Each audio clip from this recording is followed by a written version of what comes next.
Welcome to this tutorial on unsupervised learning with scikit-learn. In this video we will take a short look at two fundamental techniques, the so-called clustering and dimensionality reduction, and we use Python with scikit-learn. At first we have to understand what is unsupervised learning. So unsupervised learning involves working with unlabeled data to uncover some patterns, relationships, or structure within the data.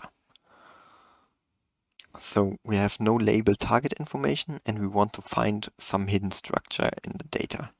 So some applications for this approach is data exploration and feature extraction. Okay, now let's dive into our first technique, the so-called clustering. Clustering is a common unsupervised learning technique, and the goal is to group similar data points together.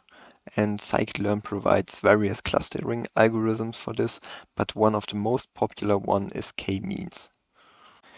And here we have a small example for k-means.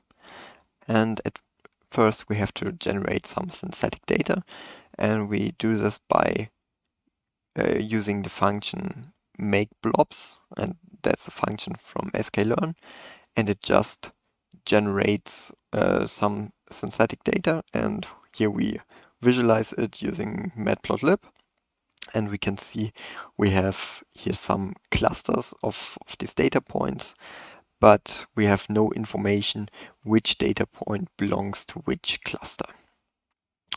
And to find this out, we use k-means. So like in the previous example for supervised learning, we just create a new model. Here we use the k-means model, and we say we have 4 clusters. And here that's we can already see that we have 4 clusters, but if you have real data, you have to experiment a little bit with this and see what fits the best. Then we can call the model function to fit on the data points. So we just call model fit x.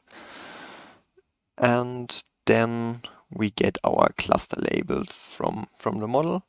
And in the end, we just again visualize the clusters k-means produced, again using pyplot from matplotlib. And here we can see all data points are displayed in different colors, and the colors depend on the classes k-means assigned to each data point, and we can see it did a really good job with assigning each data point to its cluster. Moving on to our second technique, dimensionality reduction. Dimensionality reduction techniques aim to reduce the number of features in a dataset while retaining as much relevant information as possible. This is particularly useful when, for example, working with high-dimensional data. Here we have again a small example for dimensionality reduction, and at first we need some dataset for the dimensionality reduction, and in this case we use mnist, and we can do this by calling the function load digits, and then we have this data set in our digits object.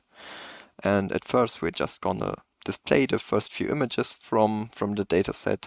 So here we can see the different images of the numbers, and I also labeled them with their corresponding label, and we can see while they are very low resolution, you can still see that this should be a 1, this should be a 0, and so our for the dimensionality reduction, we are now going to use a technique that is called PCA, or Principal Component Analysis, and this allows us to reduce the dimensionality of these images from 256 to 2. And we can see in scikit-learn it's pretty easy to use this method. So again, we create a PCA object. We say we want to reduce the dimensionality to only 2. And then we're gonna fit this PCA to this data. And then we can again plot it with matplotlib.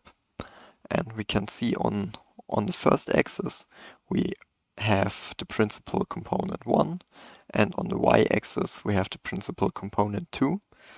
And if we take a look at our data points, we can see we have some clusters over here. Not all digits are completely within the cluster, but we can see a good structure. In conclusion, we can say unsupervised learning techniques like clustering and dimensionality reduction are valuable tools for uncovering insights from data without relying on labeled target informations.